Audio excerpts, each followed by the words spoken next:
qu'ils sont beaux sur les montagnes, les pieds de celui qui apporte de bonnes nouvelles,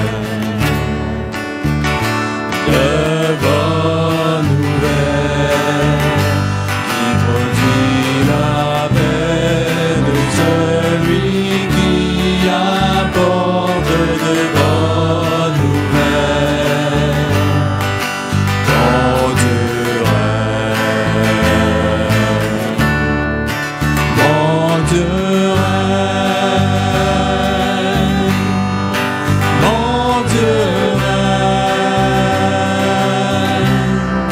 mon Dieu règne, mon Dieu règne, mon Dieu règne. Ah, qu'ils sont beaux sur les montagnes, les pieds de celui qui apporte de bonnes nouvelles, de bonnes nouvelles, qui produit la paix de celui qui apporte de bonnes nouvelles. Ton Dieu règne, mon Dieu règne, mon Dieu règne, mon Dieu règne, mon Dieu règne, mon Dieu règne, mon Dieu règne, mon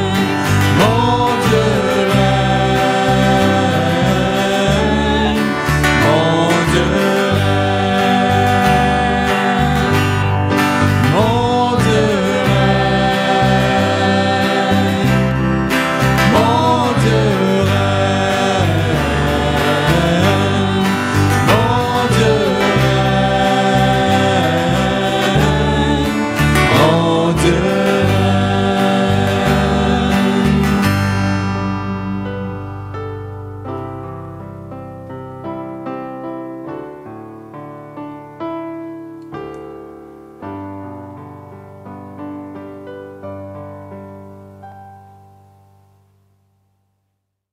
Alors bonjour, bon matin, bienvenue à l'église baptiste de Thetford, Maine. Ce matin, on va entreprendre, ou plutôt, on retourne dans notre étude sur l'évangile de Luc, parce que l'évangile de Luc est vraiment riche en beaucoup de choses, et puis on va s'attarder ce matin à ce qu'on avait débuté avant d'entreprendre notre section sur les temps de la fin.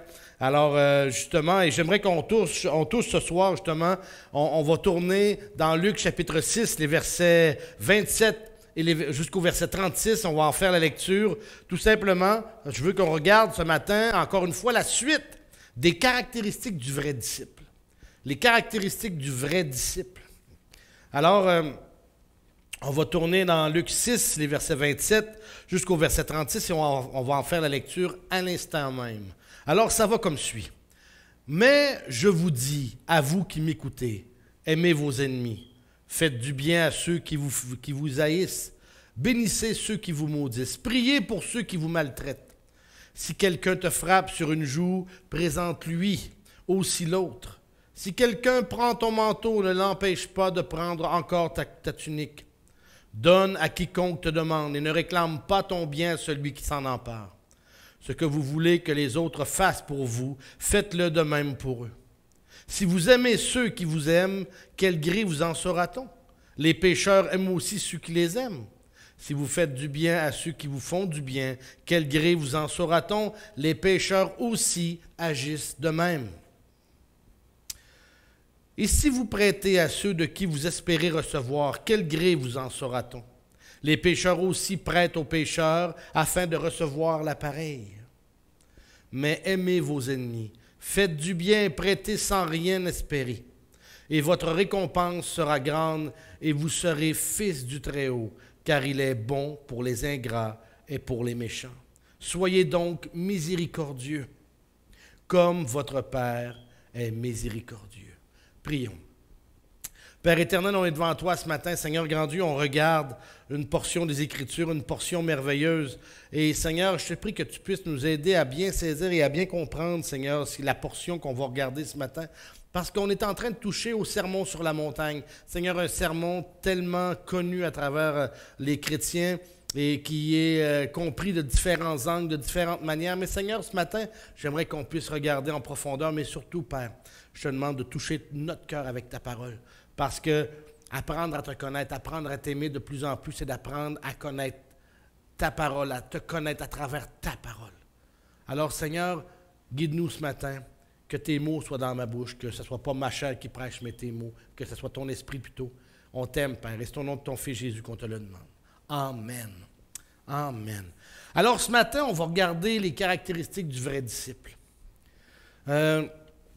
Alors, on est en train de passer à travers la méditation sur le sermon sur la montagne, ou plutôt sur le plateau. Et concernant l'enseignement fondamental de Jésus sur les caractéristiques du vrai disciple, il y a une question qu'on peut se poser. Suis-je un véritable disciple de Jésus? Est-ce que je suis un véritable disciple de Jésus? Comment mesurer l'image du disciple que Jésus avait en tête quand il enseignait ses apôtres ou ceux qu'il voulait bien l'écouter? Quand on regarde, et c'est ça qu'on regarde ce matin, quand on regarde les béatitudes, dans les béatitudes, Jésus a enseigné les valeurs fondamentales qui devaient animer celui qui veut suivre Jésus. Et j'aimerais aller encore plus loin que ça. Parce que je sais qu'il y a beaucoup de choses qui ont été dites sur le sermon sur la montagne, mais on doit recadrer le sermon sur la montagne dans la juste perspective qu'elle avait au moment où Jésus a enseigné ces choses devant une foule qui était nombreuse. Vous savez, le sermon sur la montagne, beaucoup pensent que ça concerne, on pourrait dire, c'est la marche à suivre de l'Église, à travers comment l'Église devrait se comporter, comment l'Église devrait se tenir. Ça devrait être, beaucoup l'enseignent comme étant une règle d'or et ainsi de suite. Il y a beaucoup de choses qui ont été dites sur le sermon sur la montagne. Mais la vraie réalité du sermon sur la montagne, quand Jésus parle justement à ce moment-là, il ne faut pas oublier que la loi de Moïse est encore en vigueur. La loi de Moïse est en vigueur. La loi de Moïse, plutôt, n'a pas pris fin au moment où Jésus est né. Mais plutôt, la loi de Moïse a pris fin lorsque Jésus est mort sur la croix. Alors, pendant tout le ministère de Jésus, la loi de Moïse a été encore en vigueur et elle devait être appliquée pour les Juifs, pour les croyants de ce moment-là.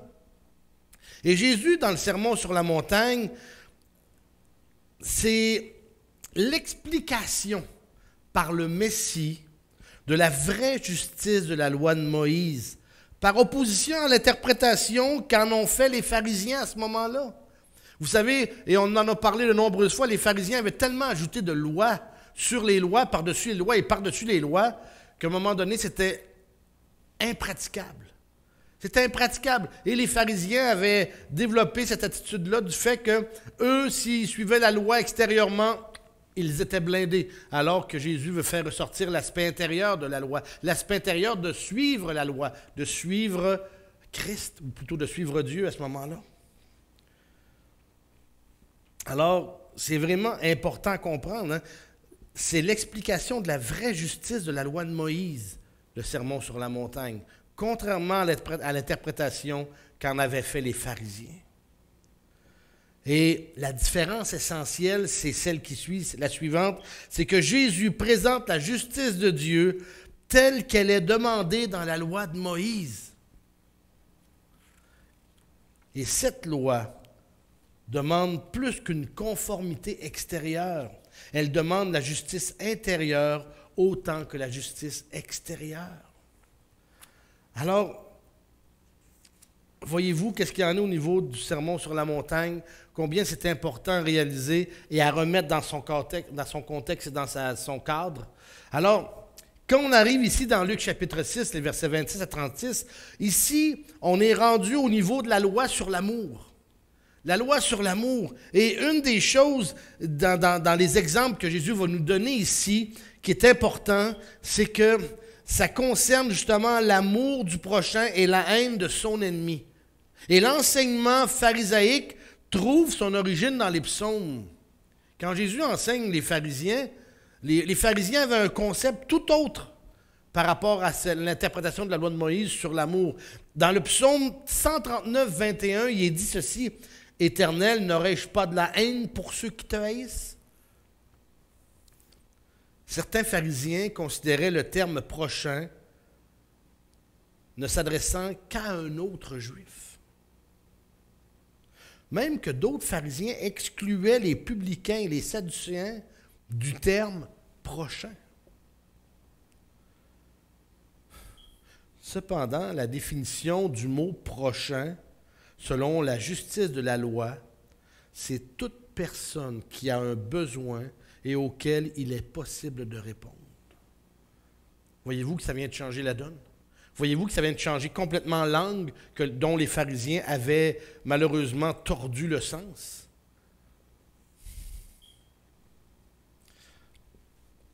Des actes d'amour véritables consistent à s'occuper des autres, en particulier de ceux qui n'ont pas les moyens de pouvoir rembourser la gentillesse ou les actes d'amour qui sont commis envers eux. Mais j'aime bien quand même qu'on puisse regarder les béatitudes aussi concernant, ou plutôt les gestes d'amour concernant notre aspect chrétien. Parce qu'oubliez pas une chose, que comme chrétien, on est appelé à vivre et à ressembler de plus en plus à Jésus-Christ. Alors, la vraie justice de la loi de Moïse, qui est présentée dans le sermon sur la montagne, ça ne nous empêche pas, à nous, chrétiens, de pouvoir les mettre en pratique dans nos vies. Et j'aimerais qu'on puisse regarder ça ce matin. J'aimerais vraiment qu'on puisse regarder ça ce matin. Ce que le disciple doit avoir au cœur est basé sur sa relation avec Dieu. Et la qualité de sa relation avec Dieu va l'emmener à valoriser certaines choses. La dépendance sur Dieu, le renoncement à soi pour être au service de Dieu, la compassion devant la souffrance humaine résultant du péché qui s'oppose à Dieu, la loyauté pour Dieu malgré le rejet des hommes. Alors, ce qu'on va voir ce matin, et quand on élargit ça au niveau de notre vie chrétienne, c'est l'amour du prochain. Tu aimeras ton prochain comme toi-même. Tu aimeras ton prochain comme toi-même. La qualité de la relation du disciple de Jésus avec son prochain là, l'amène à démontrer de l'amour envers lui en toutes circonstances. En toutes circonstances. Et c'est ce qu'on vient de lire dans Luc chapitre 6, les versets 27 à 36 ici. Ces versets-là nous enseignent que le disciple de Jésus investit son amour envers son prochain en donnant de lui-même plutôt qu'en recevant des autres. Alors j'espère que vous allez être avec moi ce matin pour parcourir ce passage-là et pouvoir, Seigneur, que l'Esprit Saint puisse toucher vos cœurs. Que l'Esprit du Seigneur touche vos cœurs à travers ce message. Maintenant, notre défi ce matin, avant de commencer et entrer dans le vif du sujet, notre défi ce matin, ça va être d'évaluer la manifestation de notre amour envers notre prochain. Et mon intérêt par rapport justement à mon prochain, est-ce qu'il se dirige vers le service envers lui, en vue de son bonheur, ou tout simplement pour m'en servir en vue de mon bonheur? C'est une bonne réflexion à avoir, ça. Dans quelle mesure est-ce que je m'intéresse au bien-être des autres plus qu'au mien? Alors, on va regarder ça ce matin. Regardons ce qu'il y en est. Alors, la première chose que je voudrais voir, c'est l'amour du prochain selon le siècle présent. L'amour du prochain selon le siècle présent. Vous savez, le christianisme contraste énormément avec la vision du monde présent, ce qui a trait à nos relations avec notre prochain. Selon le siècle présent, même, on pourrait dire selon le siècle présent, mais vous savez, de tout temps. De tout temps. Aimer son prochain, c'est ressentir du bien de l'autre. C'est de se méfier de lui ou de l'utiliser à notre avantage. À notre avantage. Le monde enseigne aux siens de défendre leurs droits. Il ne faut pas se laisser piler sur les pieds par les autres, hein, c'est ce que le monde enseigne. Il faut protester quand nos droits sont menacés. Il faut revendiquer notre liberté d'expression. Il faut se défendre jusqu'en Cour suprême s'il le faut. C'est ce que le monde enseigne. Le monde enseigne aussi à protéger leur intérêt. Il ne faut pas se laisser manger la laine sur le dos par les autres. On doit barrer nos maisons, nos voitures, clôturer, installer des alarmes. Il faut éviter les intrusions des autres dans notre vie ou sur notre propriété privée. Le monde enseigne aussi à se faire des amis. Il faut rechercher la compagnie des gens qui vont rehausser notre image, qui vont rehausser notre image personnelle et notre réputation. On choisit nos amis. Et il y a des gens avec qui on ne doit pas se tenir pour éviter de perdre, ou plutôt d'égratigner notre réputation. Le monde enseigne aux siens à investir leurs biens de manière à avoir un retour sur investissement. C'est ce que le monde enseigne. Et malheureusement, c'est ce que, comme chrétiens, on a comme perdu de vue ce que Jésus enseignait et on a commencé à voir cet angle-là dans notre vie chrétienne. Et ça, c'est malheureux, parce qu'on s'est mis à penser comme le monde à ce niveau-là. L'amour du prochain selon Jésus maintenant. L'amour du prochain selon Jésus. Vous savez, selon le Seigneur, aimer son prochain, c'est considérer en premier l'intérêt des autres, même au détriment de notre propre confort. Aimer, c'est agir pour le bien de l'autre. Regardez les versets 27 et 28. Regardez ce qui est dit. « Mais je vous dis à vous qui m'écoutez, aimez vos ennemis, faites du bien à ceux qui vous haïssent, bénissez ceux qui vous maudissent, priez pour ceux qui vous maltraitent. » Et c'est pesant, c'est puissant ces paroles-là. Là. N'oubliez pas une chose, ça demande complètement une refonte complète de notre système de pensée, de notre manière de voir, de l'angle avec lequel on doit aborder ce sujet-là. Aimez vos ennemis, faites du bien à ceux qui vous haïssent. Bénissez ceux qui vous maudissent. Priez pour ceux qui vous maltraitent. Au pire des choses, on peut peut-être arriver à faire un peu la dernière portion, hein, prier pour ceux qui vous maltraitent. Parce que ça reste secret. Et des fois, la somme de prière pour ceux qui nous maltraitent est mince. Mais imaginez. Aimer ses ennemis, leur dire et leur faire du bien, et même présenter leurs besoins devant Dieu afin qu'il les bénisse. Ouf! Vous savez, aimer, c'est agir au lieu de simplement ressentir. Agir au-delà des sentiments et de la bonne volonté, c'est agir par réel intérêt pour l'autre en recherchant son bien ultime. Vous savez, Jésus insiste sur notre volonté, insiste que notre volonté doit être le moteur qui nous fait agir, même si les sentiments affectueux ne sont pas encore présents. L'obéissance fait susciter les bons sentiments et on n'a pas à attendre les bons sentiments avant d'agir. C'est vrai, ça. Je n'ai pas encore tissé de bons liens avec une telle personne, mais il y a un besoin, puis je suis capable de le remplir, ce besoin-là. Le Seigneur nous appelle à agir. Rappelez-vous de Jonas. Dieu enseigne à Jonas ce principe dans sa relation avec les Ninivites. Les gens de Ninive, c'était la capitale de l'empire qui avait envahi Israël, qui l'avait déporté. Et Dieu appelle Jonas à aller avertir Ninive que Dieu va châtier Ninive s'ils ne se repentent pas. Combien d'entre vous l'auraient fait pour une nation qui a détruit votre pays? Combien d'entre vous l'auraient fait?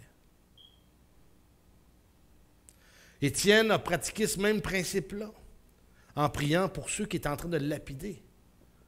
Imaginez, là, la lapidation, c'est de se faire envoyer des cailloux, mais pas des petits cailloux, des cailloux, là. Et pendant que les gens, dans leur colère, tiraient des cailloux sur lui pour lui fracasser le crâne, pour le tuer, Étienne est en train de prier pour eux. Père, ne leur impute pas ce péché. Combien d'entre nous autres auraient pu faire ça? Je suis moi-même dans la question, là. Combien d'entre nous auraient pu faire ça? Même que Paul va confirmer ce principe-là.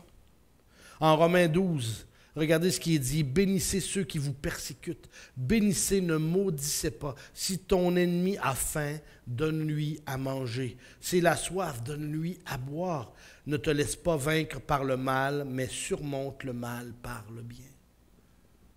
Frères et sœurs, on est tombé encore une fois dans une apathie spirituelle qui a fait en sorte que nous sommes devenus des gens endormis. On est... comment je pourrais dire ça? Je ne sais pas pour la majorité d'entre vous autres, mais vous savez, quand on est le matin, puis on se réveille, on est comme dans entre deux mondes, comme on dit. On est un peu dans la brume, là, puis là, on est réveillé, mais on est là, on n'est pas tout à fait là. On est encore un peu, on est abasourdi, ankylosé par le sommeil, et ainsi de suite. Comme vie chrétienne, on est dans ce monde-là actuellement. Oui, on a une ferveur chrétienne, on a une faim chrétienne, une soif chrétienne, une joie chrétienne, mais de l'autre côté, le monde nous a tellement appesantis par sa vision, par son angle, que là, on s'est laissé déjouer, puis on s'est laissé avoir par le monde. Et je suis dans le même bateau que vous tous par rapport à ces choses-là. Et nous sommes devenus tièdes. Nous sommes devenus tièdes. Vous savez, on est là, puis on prêche pour... Oui, on doit partir en mission. Oui, on doit évangéliser. Oui, on doit sauver des âmes. Bien, mais souvent, la première portion de notre vie chrétienne a été mise en plan. Et la première portion de notre vie chrétienne, c'est celui de ressembler à Christ. Parce que bien souvent, on est là, puis comment je pourrais dire donc? Quand ça va bien... Gloire à Dieu, amen, Seigneur, comme c'est bon d'être dans tes bras, puis comme c'est bon, Seigneur, de marcher avec toi. Puis quand les tuiles arrivent, puis on grogne, puis là, on est prêt à ressortir la vieille nature qui veut reprendre ses droits. Puis on veut avoir gain de cause, on veut avoir justice, on veut... C'est pas ça, la vie chrétienne. C'est pas ça, la vie chrétienne. Et moi-même, je dois me mettre je dois également revoir ces choses-là, remettre ça en l'avant-plan pour ma vie, pour ma personne. Bénissez ceux qui vous persécutent. Bénissez, ne maudissez pas. C'est des belles paroles, hein? Mais sur le moment, quand quelqu'un nous apostrophe et qu'il vient nous insulter ou quoi que ce soit d'autre, quelle est notre réaction? Et je sais très bien la réaction que vous avez en tête. Je sais très bien ce qui vous vient en tête comme image. Est-ce que c'est la réaction que Dieu aurait, que Jésus aurait? Est-ce que c'est la réaction que Jésus a demandée?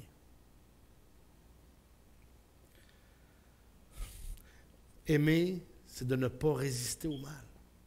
Aimer, c'est de ne pas résister au mal. Verset 29-30. Si quelqu'un te frappe sur une joue, présente-lui aussi l'autre. Si quelqu'un prend ton manteau, ne l'empêche pas de prendre encore ta tunique. Donne à quiconque te demande et ne réclame pas ton bien à celui qui s'en empare. Présenter l'autre joue plutôt que de te venger.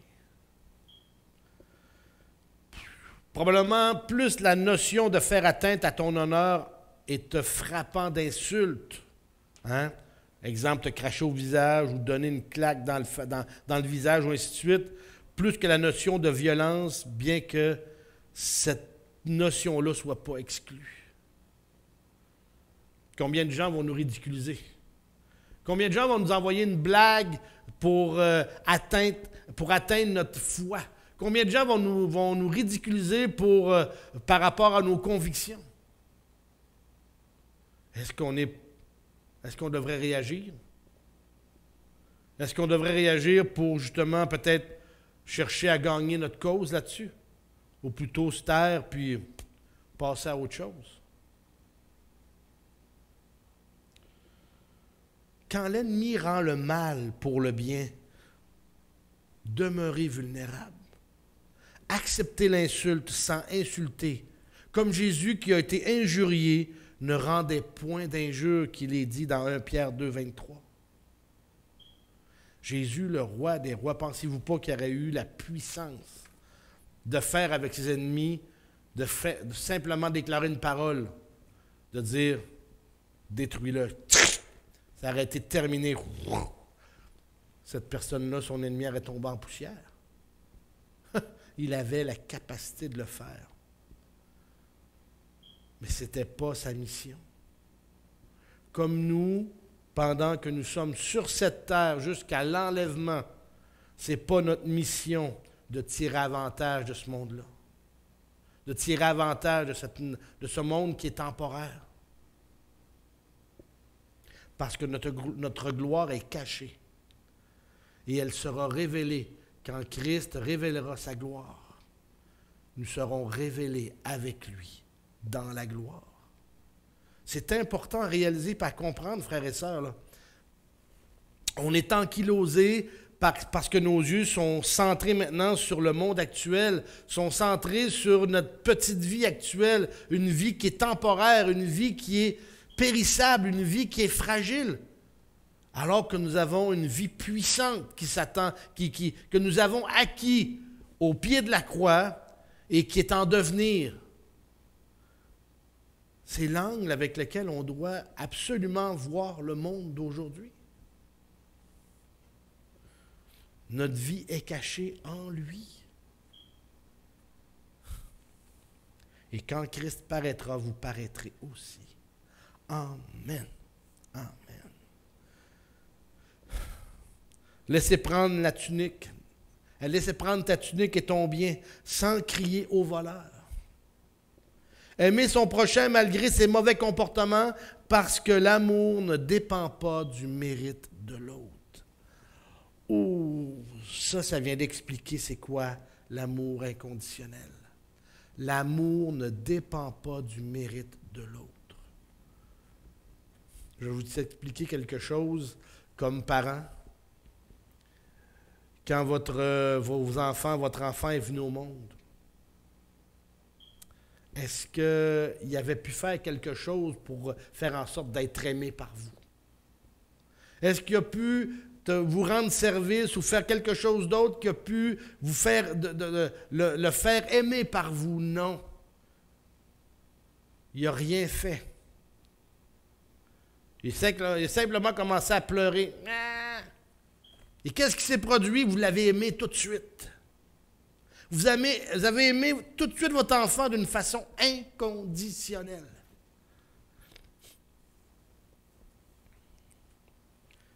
L'amour ne dépend pas du mérite de l'autre. Voilà l'amour inconditionnel. Jésus enseigne les principes généraux du détachement des biens, de la générosité envers celui qui demande et du pardon des offenses en ne résistant pas au mal. Jésus n'enseigne pas la suspension de tout système de justice, ça c'est vrai, pour y trouver l'anarchie, là. Parce qu'il y a un système de justice que Dieu a mis en place et qui est mis en place dans nos sociétés modernes aussi, là. Il ne défend pas non plus d'en appeler aux tribunaux pour obtenir justice devant les incroyants. Vous savez, Paul, à un moment donné, a refusé d'être flagellé. Sans conséquence, il en a appelé à César pour un juste traitement devant les tribunaux.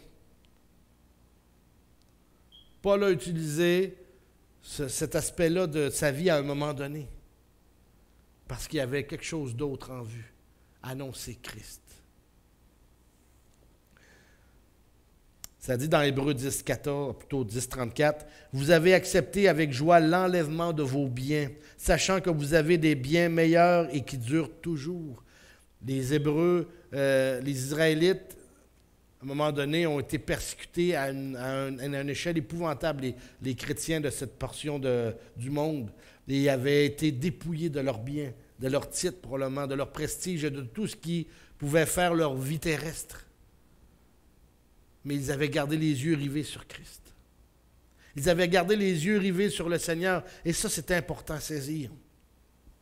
En Proverbe 10, 12, nous dit ceci, « La haine excite les querelles, mais l'amour couvre toutes les fautes. » L'amour couvre toutes les fautes.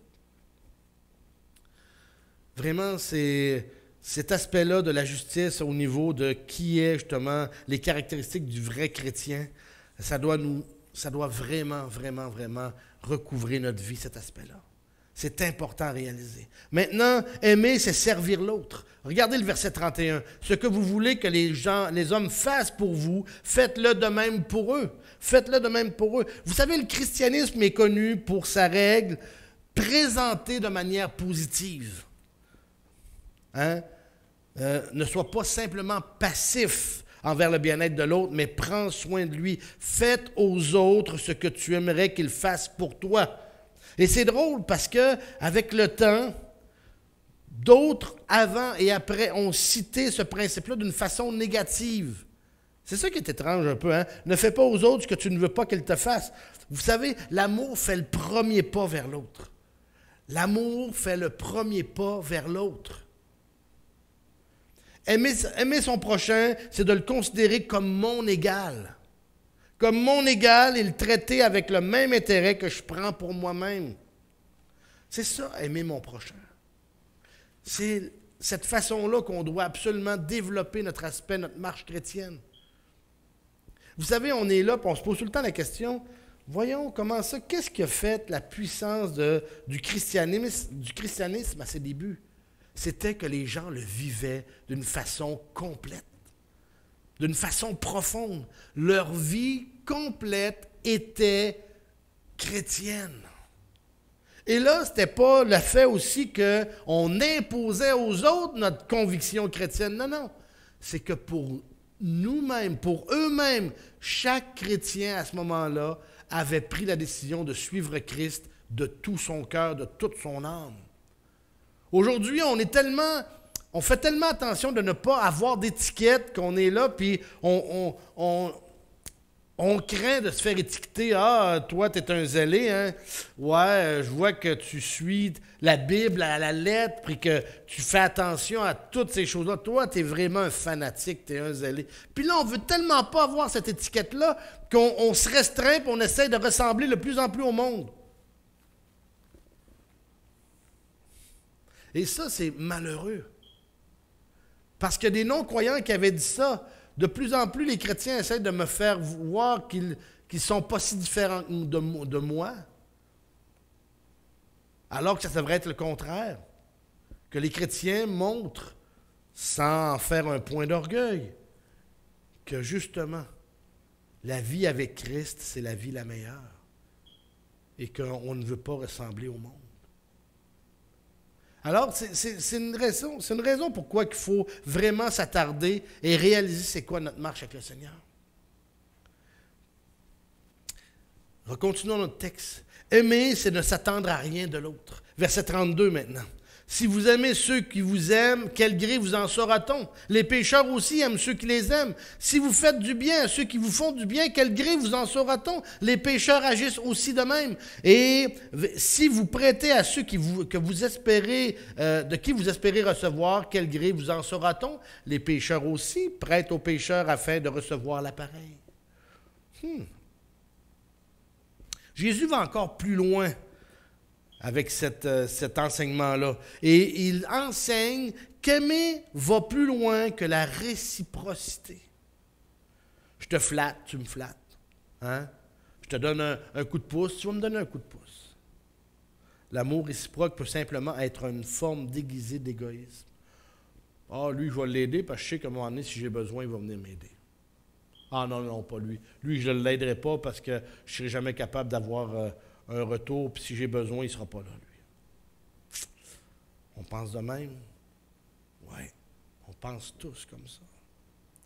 Aimer ceux qui n'aiment pas, faire le bien à ceux qui font le mal, prêter sans espérer, retrouver. Aimer, c'est faire le bien sans motif ultérieur. C'est votre intérêt qui compte. C'est ce qu'il disait. Hein? Donc, aimer, c'est faire le bien sans motif ultérieur. Aimer, c'est donner inconditionnellement et continuellement. L'impératif présent même parle de persévérer dans notre amour du prochain. Aimer, c'est regarder les autres au-dessus de soi-même et considérer leur intérêt avec le même cœur que les nôtres. Alors, l'amour du prochain, c'est la marque du disciple de Jésus. L'amour du prochain, c'est la marque du disciple de Jésus. Le sens d'aimer. Hein? Agapao. Agapao. Le christianisme a révélé, ou plutôt a élevé la notion d'amour au-delà du sentiment de bien-être, même au-delà de l'intérêt commun, au-delà même du don avec retour sur investissement. La caractéristique fondamentale de l'activité du disciple de Jésus, c'est l'amour-sacrifice. L'amour-sacrifice. L'amour qui regarde le bien de l'autre plutôt que le sien. L'amour qui donne sans attendre en retour, et même qui donne au prix d'être rejeté à cause de son maître, Jésus. Jésus, son maître. Il n'y a pas de plus grand amour que de donner sa vie pour ses amis, qu'il est dit dans Jean 15. L'amour, c'est la somme des vertus chrétiennes. Si je n'ai pas l'amour, je ne suis rien et je ne sers à rien. 1 Corinthiens, chapitre 13.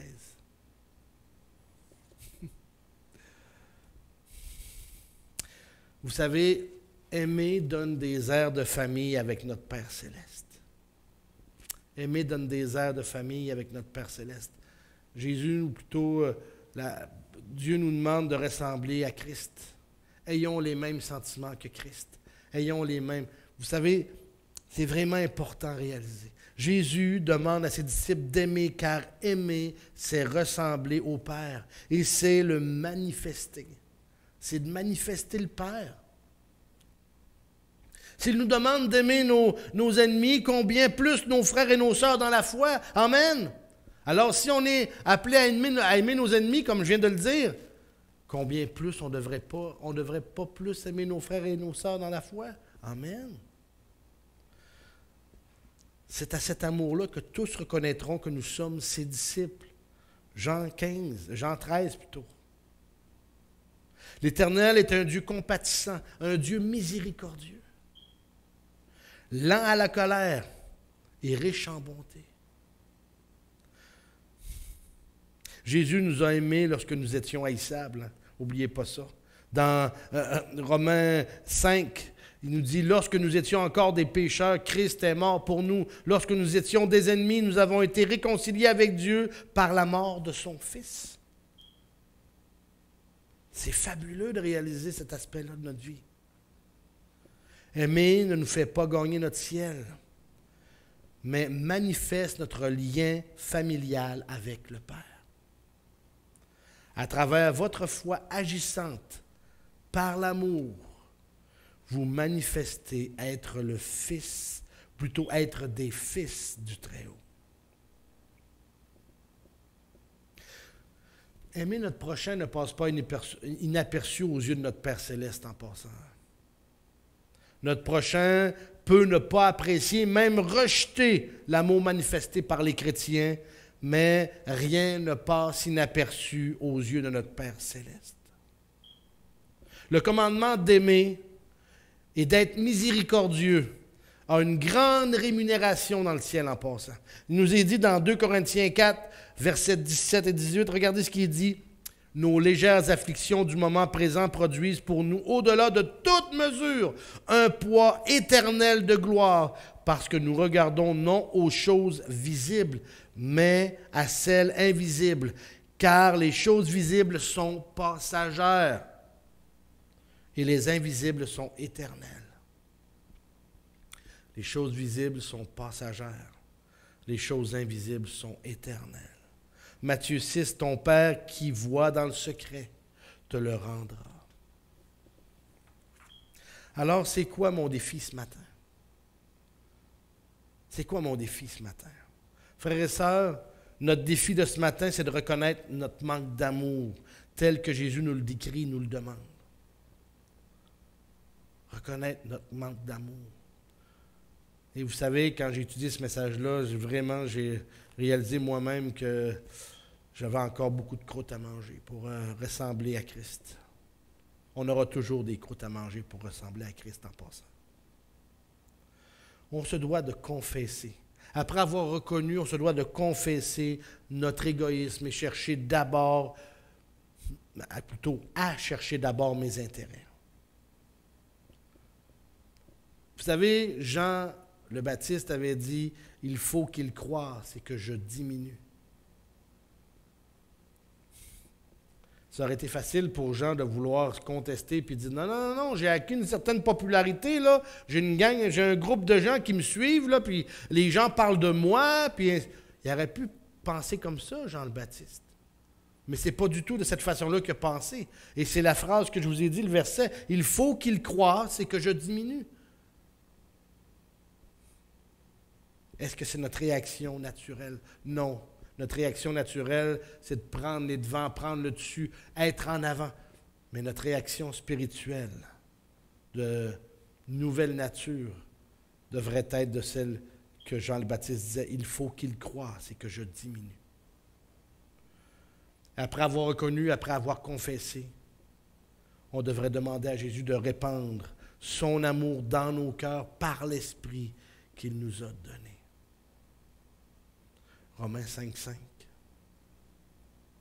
Alors, après avoir reconnu, après avoir confessé, après avoir demandé, alors mon défi avant de terminer ce matin, ce serait de rechercher à pratiquer cet amour envers quelqu'un sans tarder. Appliquez-le à l'instant même. Je sais qu'on va être tenté de l'appliquer à des gens avec qui on s'entend bien et qu'on aime. Mais maintenant, est-ce qu'on l'applique avec des inconnus? Avec des gens qu'on n'aime pas surtout? Hein? Ça va être quelque chose d'énorme. Alors, recherchez à pratiquer cet amour envers quelqu'un sans tarder. Premièrement, par obéissance à Dieu. Deuxièmement, par désir de lui ressembler. Troisièmement, pour témoigner de l'amour de Dieu pour nous. Et quatrièmement, par anticipation des récompenses célestes. Le christianisme a changé le monde, frères et sœurs. Le christianisme a changé le monde, a transformé le monde. Et même si aujourd'hui, beaucoup essaient de décrier les valeurs judéo-chrétiennes en les faisant passer comme des valeurs archaïques, bien, ces valeurs-là sont encore fortes aujourd'hui et sont encore bonnes. Alors, regardons et gardons les yeux rivés sur Christ et travaillons à lui ressembler de plus en plus.